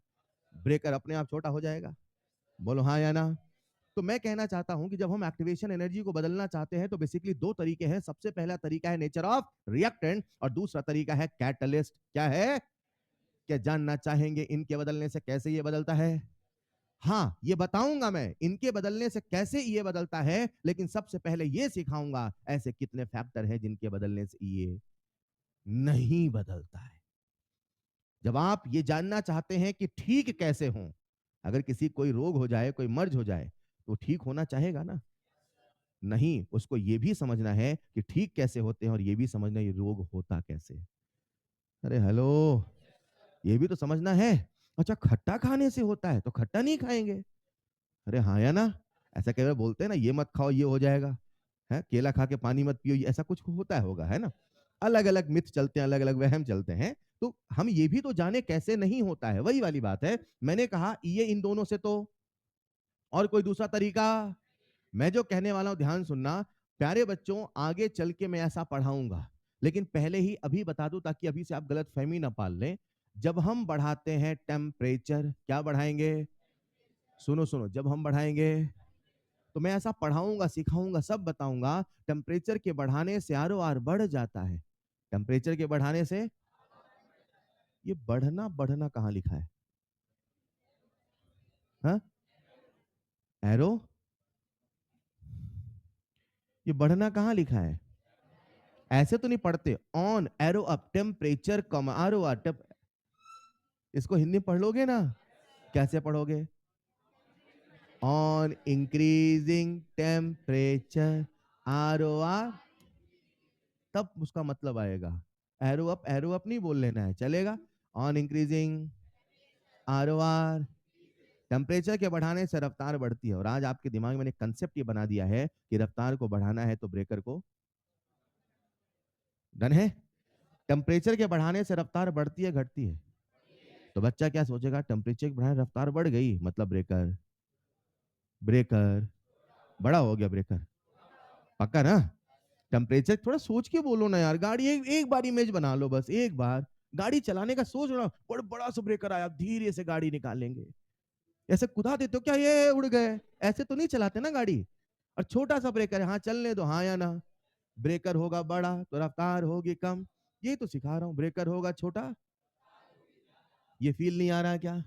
अब मैं ये कह रहा हूं कि टेम्परेचर के बढ़ाने से रफ्तार, तो बच्चा अच्छा रफ्तार बढ़ गई मतलब ब्रेकर, ब्रेकर। लेकिन मैं आपको बता दूं ये गलत फहमी है। टेम्परेचर के बढ़ाने से रफ्तार बढ़ती, हाँ ये सच है, मगर ब्रेकर में कोई फर्क, यानी दिमाग में ये गलत फहमी मत आने देना कि रफ्तार को बदलने का मात्र एक तरीका ब्रेकर है, और भी तरीके हैं अभी आने बाकी हैं। Is this clear? Next point लिखो स्टार बना के। On increasing temperature R O R increases, on increasing temperature R O R increases, लेकिन ये नहीं बदलता, लेकिन ये नहीं बदलता। यानी अगर कोई बच्चा अभी तक हमने जितना पढ़ा उसको समेटना चाहे तो ऐसे समझे। मैंने कहा के डैश, मैंने कहा के, मैंने कहा ई, ये अभी कहने वाला हूं ए। कब कहोगे? कहूंगा। हमारे इस पूरे चैप्टर में कितने कांस्टेंट आएंगे? 4। कितने आएंगे? क्या मैंने ये पढ़ाया? स्यूडो रेट, रेट, एक्टिवेशन, इसका नाम होगा अर्हेनियस कांस्टेंट। अब आप सब पहली बार नहीं पढ़ रहे 12वीं, तो मैं नाम बोल देता हूं, बोल दू ना? प्यारे बच्चों, के डैश कितने फैक्टर डिपेंड करता है? 4। के कितने? 3। ये कितने? ए कितने? वो सो सिंपल, 4 3 2 1। नहीं समझे? के डैश कितने फैक्टर? 4। के कितने? 3। ये कितना? ए कितना? क्या मुझे 4 फैक्टर के नाम बता दोगे? क्या? कंसंट्रेशन, रिएक्शन, टेम्परेचर, बोलो डन। के कितने फैक्टर? 3। रिएक्शन, टेम्परेचर, कैटलिस्ट, बोलो हाँ या ना। अभी क्या पढ़ रहे हो? ईए कितने फैक्टर? 2। रिएक्शन, कैटलिस्ट, क्या टेम्परेचर आउट हो गया? और अंत में कैटलिस्ट भी आउट होगा, केवल एक फैक्टर होगा, बोले तो रिएक्शन। क्या हम याद कर पाएंगे? मन में सवाल ये नहीं है कि सर 2 फैक्टर पे डिपेंड करता है, मन में सवाल है इस पे डिपेंड कैसे करता है। बताता हूं, लिखते चलना एक बार, पॉइंट बना के, स्टार बना के। तो प्यारे बच्चों, आज हम सबके सामने एक नया पैरामीटर आया है जिसका नाम है एक्टिवेशन एनर्जी, जो कि 2 ही फैक्टर पे डिपेंड करता है। मैं आपको बता देना चाहता हूं, कई बार ऐसा होगा, सवाल आपको घुमाएगा, सवाल आपको फंसाएगा, सवाल कुछ उल्टी पुल्टी बातें करेगा, आपको फंसना नहीं है। सवाल आपसे कहेगा कि मेरे पास एक रिएक्शन है, उसका एक्टिवेशन एनर्जी है 40 मान लो, और वो कहेगा मैंने इस रिएक्शन को 2 से मल्टीप्लाई कर दिया। तो ऐसा आपको अंदर से आवाज आएगी कि रिएक्शन को मल्टीप्लाई किया तो ये भी मल्टीप्लाई कर दो। लेकिन याद रखना, ये में कोई फर्क पड़ने वाला, ये बहुत स्वाभाविक सी बात है। आपने कागज में मल्टीप्लाई किया तो ये कैसे मल्टीप्लाई हो जाएगा? ये का मतलब क्या है? हर रिएक्शन को कितनी और एनर्जी चाहिए। आप कागज में मल्टीप्लाई करोगे तो एनर्जी ज्यादा चाहिए क्या? ऐसे तो आप कागज में लिख लिख के शकला का बूम बूम न जाने क्या क्या कर लेते। पहले आता था ना शकला का बूम बूम, शक्तिमान के टाइम पे आता था बेटा। जब शक्तिमान खत्म हुआ तो शकला का बूम बूम आता था। अरे हाँ या ना? तो शकला का बूम बूम में क्या, वो पेंसिल में ड्रॉ बनाता था, वो रियल हो जाता था। याद है आप सबको? काफी पुराने जमाने से आप लोग। खैर प्यारे बच्चों, अगर मैं कभी किसी रिएक्शन को कर दूं मल्टीप्लाई, क्या कर दूं? मल्टीप्लाई। चाहे मल्टीप्लाई कर दो, चाहे डिवाइड कर दो, चाहे कुछ कर दो, रिएक्शन के साथ ऑन पेपर प्रेजेंटेशन बदलने से ये बदलने वाला नहीं है। लिखिएगा नेक्स्ट पॉइंट ट्रिपल स्टार बना के। स्टोइशियोमेट्री के चेंज होने से, स्टोइशियोमेट्री के चेंज होने से ये चेंज नहीं होगा। स्टोइशियोमेट्री के चेंज होने से ये चेंज नहीं होगा। स्टोइशियोमेट्री के चेंज होने से ये चेंज नहीं होगा। केवल 2 ही फैक्टर हैं, एक है रिएक्टेंट, सरल भाषा में रिएक्शन बोल दो, और एक है कैटलिस्ट। आओ समझते हैं इन दोनों के बदलने से कैसे बदलता है। सबसे पहले बात कर लेते हैं नेचर ऑफ रिएक्टेंट पे। ठीक है, मैंने पहले बताया कि 2 ही फैक्टर हैं और कोई फैक्टर नहीं है। अब ये समझाने वाला हूं इन दोनों के बदलने से कैसे बदलता है। तो एक बार फिर से लिख लेना फैक्टर्स इफेक्टिंग ईए, एक बार फिर से लिख लेना फैक्टर्स इफेक्टिंग ईए, और उसकी सब हेडिंग डाल लेना नेचर ऑफ रिएक्टेंट। प्यारे बच्चों, नेचर ऑफ रिएक्टेंट के बदलने से एक्टिवेशन एनर्जी बदल जाता है। यह आपको थोड़ा सा फील करना पड़ेगा। किस रिएक्टेंट में कैसा होता है ये आपके सिलेबस में नहीं है। ये इवन इवन आपको बहुत रिसर्च के बाद पता चलता है। लेकिन अभी इतना समझना है बस, बच्चा होगा अलग, बच्चा होगा तो उसका अंडरस्टैंडिंग का लेवल होगा, प्रीवियस कंटेंट होगा, तो सेल्फ जो नॉलेज है वो अलग होगा कि नहीं होगा। कुछ ऐसा ही मैं कह रहा हूं, रिएक्टेंट होगा अलग, रिएक्टेंट होगा तो एटम होगा, तो इलेक्ट्रॉनिक कन्फिग्रेशन होगा, तो आउटर मोस्ट इलेक्ट्रॉन होंगे, तो बॉन्ड बनेगा, तो बॉन्ड की ताकत होगी, तो हर बॉन्ड को तोड़ने में एनर्जी अलग होगी। मतलब कोई आसानी से टूटेगा तो कोई मुश्किल से, यानी हर रिएक्टेंट की एनर्जी अलग हो जाएगी। बोलो हाँ या ना?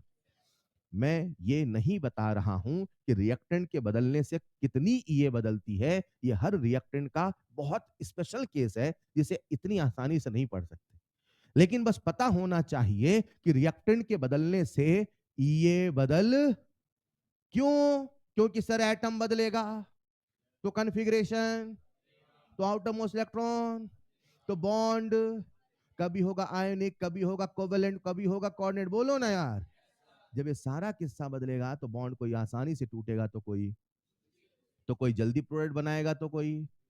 अब इसके डेप्थ में हम लोग नहीं जा रहे हैं, बस इतना कह रहा हूं कि रिएक्टेंट के बदलने से ये बदल।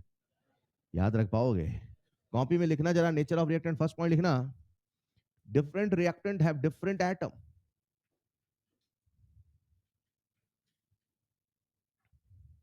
different reactant have different atoms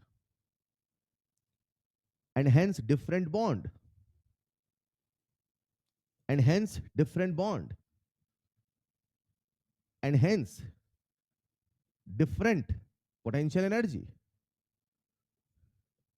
and hence different potential energy and hence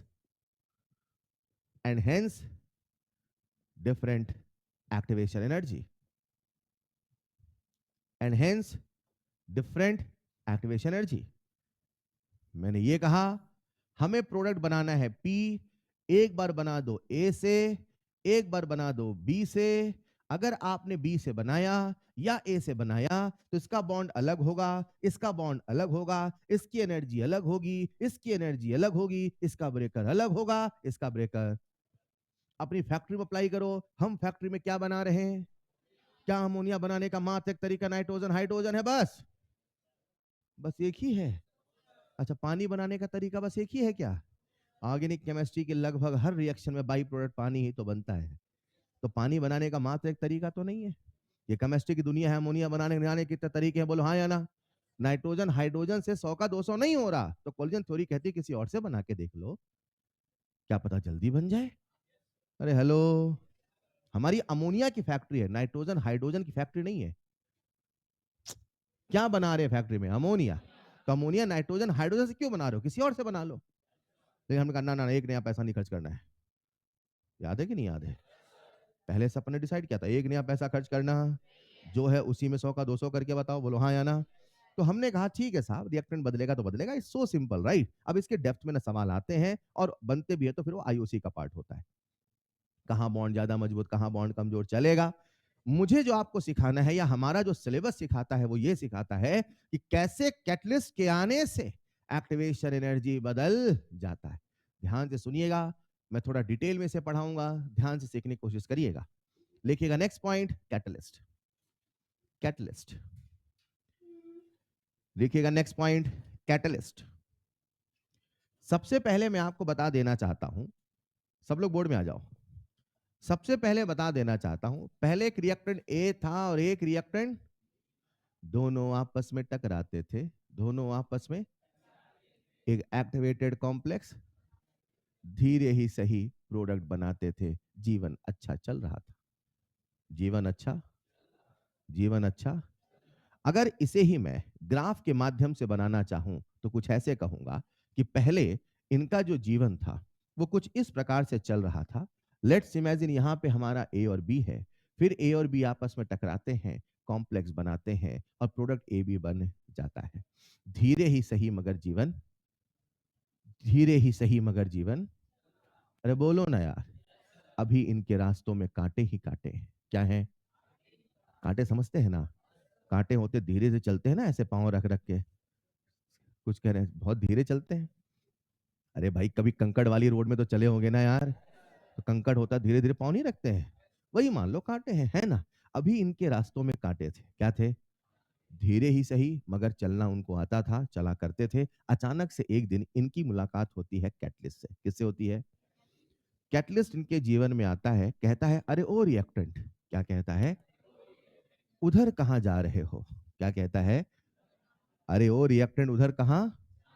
उन रास्तों पे मत जाओ, उन रास्तों पे तो कांटे हैं, उन रास्तों पे तो। इनकी मुलाकात किससे होती है?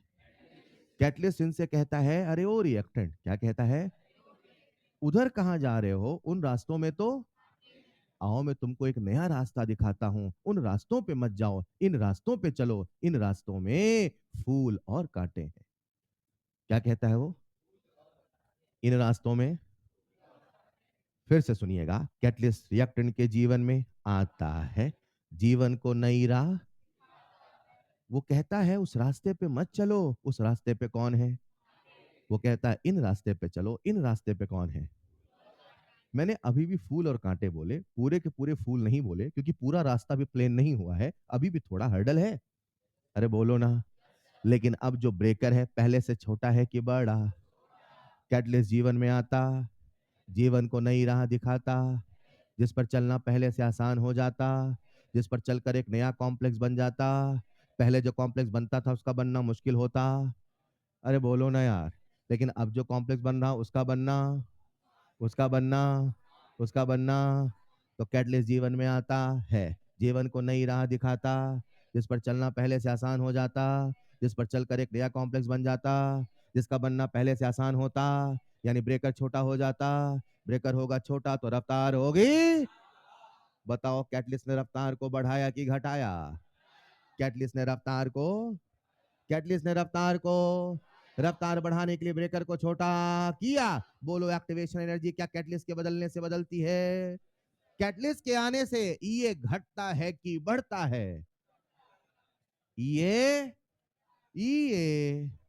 अरे लाला पहले ये था इतना, पहले ये था, अब ये है, तो ये घट गया ना।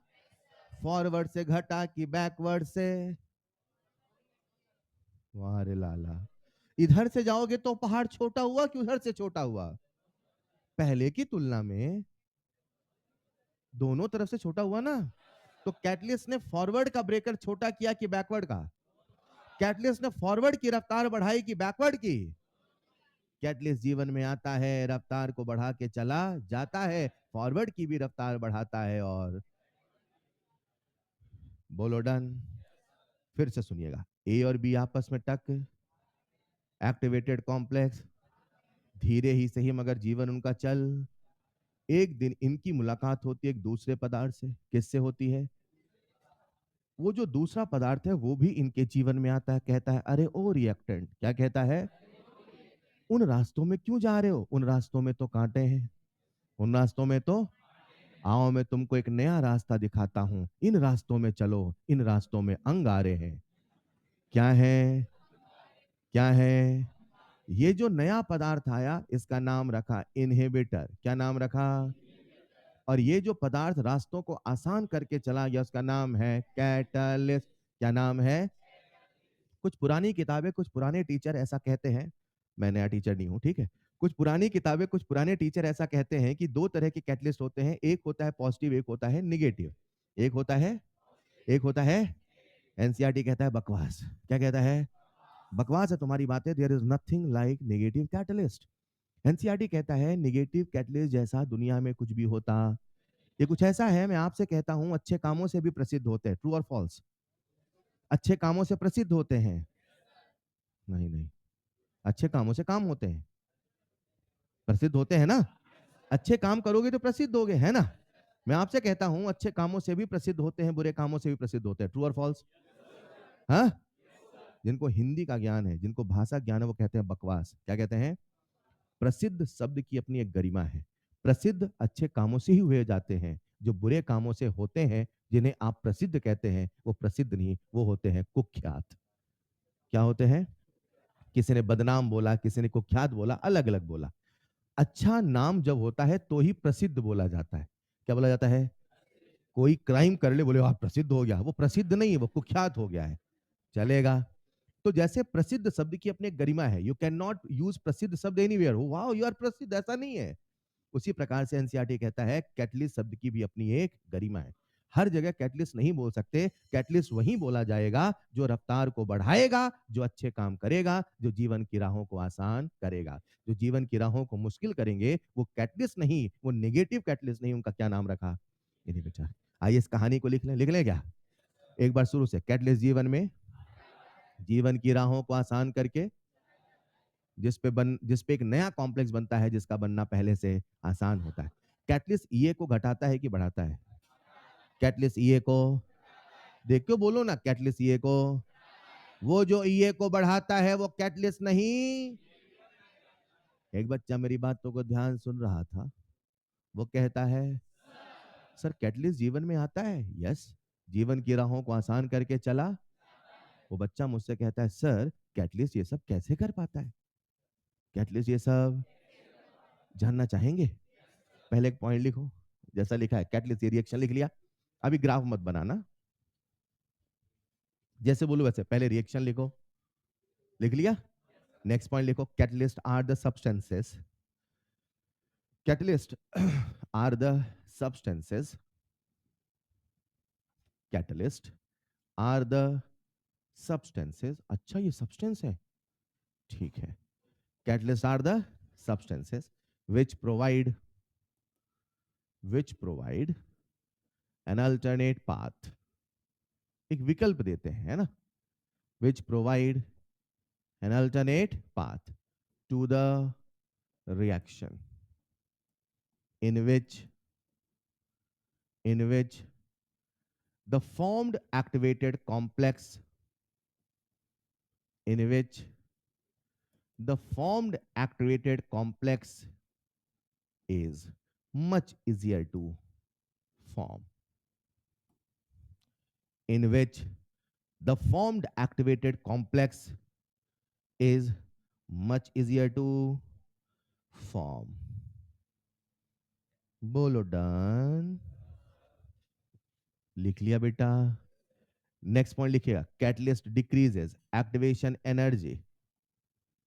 घर जाने की जल्दी तो नहीं? क्या करोगे जाके? पढ़ोगे? अच्छा बेटा। कैटलिस्ट डिक्रीजेस ईए,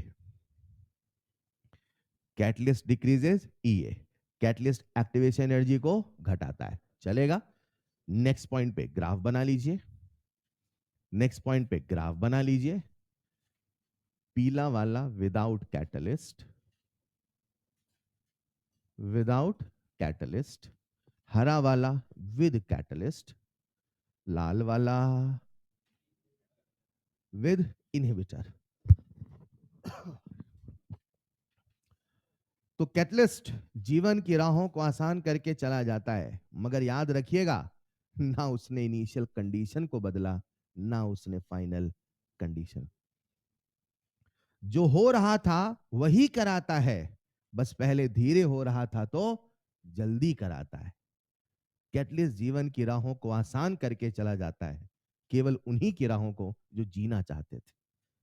हेलो, मान लो ए और बी कभी ए बी बना ही ना पाते, मान लो ए और बी कभी ए बी कभी प्रोडक्ट बनाने नहीं चाहते थे, ये उस बच्चे की तरह थे जो कभी पढ़ना ही नहीं चाहते थे। कितना भी कैटलिस्ट उनके जीवन में आएगा, जो कसम खा के बैठे नहीं पढ़ेंगे, कैटलिस्ट कुछ नहीं करा सकता। कैटलिस्ट उन्हीं की राहों को आसान कर सकता है जो अपनी राहों को बदलना चाहते हैं। हेलो, जो प्रतिज्ञा करके आए हैं, जो कसम खा के आए हैं, वो कैसे करेंगे? आप में से ऐसा तो कोई नहीं है? बोलो बेटा। ठीक, पढ़ाई किया करो यार, मस्त है पढ़ाई, मतलब कोई टेंशन नहीं, आराम से पढ़ते जाइए, रिवीजन करिए, आइए, सो सिंपल। हाँ, एक बच्चा कह रहा है सर ये एंडो में होगा एक्सो में, सब में कैटलिस्ट सबकी राहों को आसान करता है। फर्क इससे नहीं पड़ता है कि रिएक्शन क्या है, कैसी है, जीवन में आएगा, जीवन की राहों को आसान करके चला। नेक्स्ट पॉइंट, ग्राफ बना लिया क्या? नेक्स्ट पॉइंट लिखना है स्टार बना के, there is nothing like negative catalyst, there is nothing like negative catalyst. Negative catalyst जैसा कुछ नहीं है, एनसीईआरटी करके लिख देना ताकि याद रहे, ये लाइन मैंने वहां से उठाया है। हो सकता है कोई किताब आप पढ़ें, वैसे पढ़ोगे तो नहीं, पर अगर कभी ऐसा हो जाए, कोई पन्ना मिल जाए पोहा खाते खाते, हैं निगेटिव कैटलिस्ट, ऐसा होता है कोटा में, है ना, इसलिए बता रहा हूं, ठीक है। There is nothing like negative catalyst. अच्छा, पोहा खाते खाते पढ़ाई ज्यादा याद आती है नहीं? देयर इज, कुछ तो सवाल भी करने लग जाते हैं। There is nothing like negative catalyst, negative catalyst जैसा कुछ भी नहीं है, right? There is nothing like negative catalyst. substances substances which increases EA, which increases EA and decreases ROR, which increases EA and decreases ROR, known as, बोलो वो market में किस नाम से जाने जाते हैं? कुख्यात इनहिबिटर। बोलो चलेगा? तो प्यारे बच्चों, कैटलिस्ट आता है, जीवन की राहों को आसान करके चला। हेलो, 2 मिनट और ले लूं क्या? ये हो जाएगा, फिर मुझे बस मैकेनिज्म बतानी रहेगी, ठीक? अब हमारी फैक्ट्री थी, ठीक है नहीं थी? आपका इंजीनियर रोज क्लास करता था, है ना? अरे यस और नो? और जाके तुरंत आपको बताता था, सर मैं कुछ नया सीखा, सर मैं कुछ, उसने कहा सर, क्या बोला? सर अपनी फैक्ट्री थी, बोलो हाँ या ना? सर आप अपनी फैक्ट्री में सर लोहा लगा दो, क्या लगा दो? क्या लगा दो? मैं आप सबको जानकारी के लिए बता दूं कि अमोनिया के फॉर्मेशन में आयरन एक कैटलिस्ट का काम करता है। ये जनरल नॉलेज की तरह है, ये आपको याद होना चाहिए। इसके पीछे का कोई लॉजिक नहीं है, हर किसी का अपना सिलेक्शन होता है। किसी रिएक्शन का आयरन है, किसी का कॉपर है, किसी का प्लेटिनम है, सबका अपना अलग अलग। हेलो। उसने कहा सर लोहा लगा दो। हमने कहा ना ना पैसा नहीं खर्च करूंगा। सर थोड़ा सा लगाना है, सर लगा दो। आपको उसने मना लिया, आपने कहा ठीक है लगा ले। आपकी फैक्ट्री में लोहा लगाया और आपके हिसाब से रफ्तार पहले कितनी थी? 100। और जीवन में कौन आया? लोहा नहीं, कैटलिस्ट। कौन आया? कैटलिस्ट। कैटलिस्ट आएगा, जीवन की राहों को आसान करेगा, ब्रेकर को छोटा। कैसे करता वो बताऊंगा, पहले समझ लो क्या होने वाला है, ठीक है? तो ब्रेकर छोटा करेगा, रफ्तार बढ़। आपको लगा था कितना होना था? 100 से 200। बोलो ना यार। 100 का हुआ 150, 100 का हुआ। आपने कहा यार तूने पैसे भी खर्च करवा दिए, 100 का 200 भी नहीं हुआ। फिर आपका इंजन भागे भागे क्लास में आया, बोले सर क्या बोले? सर 200 नहीं हुआ। मैंने कहा बेटा तुमको लगाना पड़ेगा एक नया पदार्थ जिसका नाम है प्रमोटर। क्या नाम है? तो उसने कहा सर ये क्या होता है? मैंने कहा प्रमोटर ऐसा पदार्थ होता है, प्रमोटर ऐसा पदार्थ होता है जो फिलहाल इस रिएक्शन के लिए है मॉलिब्डेनम। कौन है? मॉलिब्डेनम का नाम सुना है? मॉलिब्डेनम जैसे एटम है, कार्बन एलिमेंट है ना, carbon, oxygen, nitrogen, copper. Copper का फॉर्मूला क्या होता है? वैसे मॉलिब्डेनम का मो, एमओ। अरे चलेगा। तो इसका एक हमने दूसरा एलिमेंट लगाया जिसका नाम है मॉलिब्डेनम। क्या नाम है? अब मॉलिब्डेनम जो है वो एक प्रमोटर। क्या है? प्रमोटर काम होता है प्रमोट करना। Yes yes you can do, yes. वो मुझसे मोटिवेट करता है, right? Iron, yes you can do iron. Hello. Iron से कहता है आयरन तुम आगे बढ़ो, मैं तुम्हारे साथ हूं। आयरन पीछे मुड़ के देखता, कोई नहीं रहता। मतलब इसका काम है आयरन को मोटिवेट करना। लेकिन अगर आयरन हटा दो और बोलो तू अकेले कैटलिस्ट काम कर दे, ना ना मैं अकेले नहीं कर पाऊंगा। चलेगा। तो इसका काम है आयरन को प्रमोट करना, तो इसका क्या नाम रखा? प्रमोटर। क्या नाम रखा? यानी प्रमोटर स्वयं अपने आप में कैटलिस्ट, लेकिन वो कैटलिस्ट की एफिशिएंसी को बढ़ा। तो आपकी रफ्तार 100 से कितनी हुई थी? आपके इंजीनियर ने क्या सीख के गया? सर प्रमोटर लगाओ। क्या लगाओ? अब उसने प्रमोटर क्या लगा दिया? मॉलिब्डेनम। कॉपी में लिखिएगा नेक्स्ट पॉइंट, प्रमोटर। कॉपी में लिखिएगा नेक्स्ट पॉइंट, प्रमोटर। बोलिए एक लाइन। प्रमोटर। ये रिएक्शन बाद में लिख लेना, पहले लिखो promoter. substances which enhances, substances which enhances, enhance करना मतलब बढ़ाना है ना। substances which enhances the working efficiency of catalyst, the working efficiency of catalyst, the working efficiency of catalyst। बादल बना के लिखना। अपने आप में कैटलिस्ट नहीं होते, अपने आप में कैटलिस्ट नहीं होते, अपने आप में कैटलिस्ट नहीं होते। मतलब ये कुछ ऐसा है कि गाड़ी पेट्रोल से चलती है, लेकिन कई बार पेट्रोल के साथ वो ऑयल डालते हैं। हाँ या ना? ऑयल केवल इंजन की एफिशिएंसी को बढ़ा देता है। ऑयल से गाड़ी नहीं चलती, चलती तो पेट्रोल से। रिलेट कर पा रहे हो क्या? रफ्तार कौन बढ़ाएगा? लेकिन उसके काम को इनहेंस कौन करेगा? लेकिन अकेला मॉलिब्डेनम लगा दो, वो कुछ करने वाला। ऐसे पदार्थ को बोलते हैं प्रमोटर। क्या बोलते हैं? बोलो चलेगा। आपने लगाया प्रमोटर। क्या लगाया? तो आपकी रफ्तार कितनी हो गई थी? 150। तो प्रमोटर से कितना होना था? लेकिन जैसे प्रमोटर लगाया और कुछ देर तक चलने दिया, अचानक से आपकी रफ्तार हो गई 120। कितनी हो गई? फिर आपका इंजीनियर भागे भागे क्लास में आया, सर यार ये क्या हो गया? अरे हाँ या ना? मैंने कहा पक्का। क्या बोला मैंने? तुम्हारी फैक्ट्री में बन गया होगा कैटालिटिक पॉइजन। क्या लास्ट पॉइंट है? कैटालिटिक। लिखिएगा नेक्स्ट पॉइंट, कैटालिटिक पॉइजन। ये पॉइजन बोले तो जहर, पॉइजन बोले तो।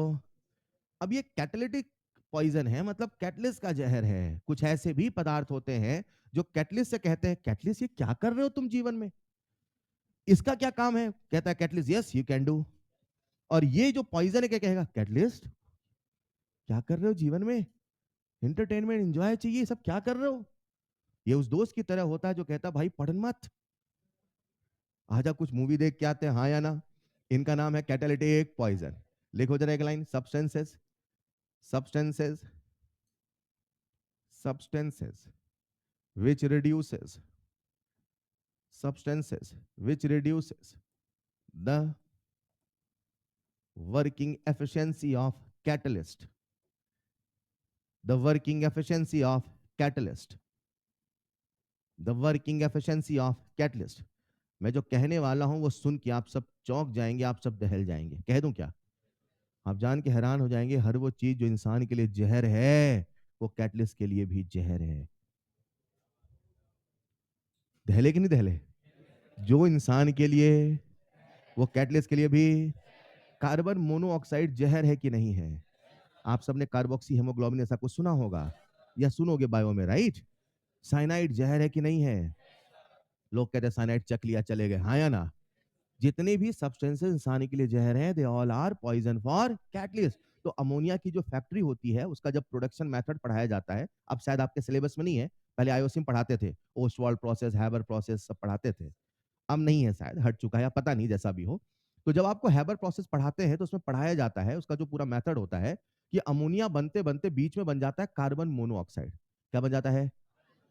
तो आपने आयरन लगाया था, बोलो ना, तो रफ्तार तो बढ़नी थी, लेकिन क्या बनने लगा? Carbon monoxide. तो उससे रफ्तार घटने लगी। बोलो चलेगा? कॉपी में एक लाइन लिख लो, substances which are poison for human, substances which are poison for human, substances which are poison for human can also act as poison for catalyst। ये देखो, आज बिल्कुल डॉक्टर जैसा लिखा मैंने, समझ ही नहीं पाओगे। Can also act as poison for catalyst. सुन के लिखें, लिख लिया? Carbon monoxide, cyanide, ETC. ये ईटीसी क्या होता है? हाँ हाँ, ये सबसे काम की चीज यही है ना। इसका आपने स्कूल में इस्तेमाल किया था? कोई भी आंसर लास्ट में ईटीसी है ना? अरे यस और नो? प्यारे बच्चों, तो वो बच्चा मुझसे कहता है सर कैटलिस्ट जीवन में आता है, जीवन की राहों को आसान करके चला, मगर ये भी तो बताओ वो ये सब कैसे कर, जानना चाहेंगे? मिलते हैं नेक्स्ट क्लास में, आज के लिए इतना ही। That's all for today, thank you so much. Short notes बना के आना है, नहीं तो नहीं तो नहीं तो नहीं, शॉर्ट्स बना के आना है, नहीं तो नहीं आना, नहीं तब भी आना है, ठीक है? हाँ, स्कूल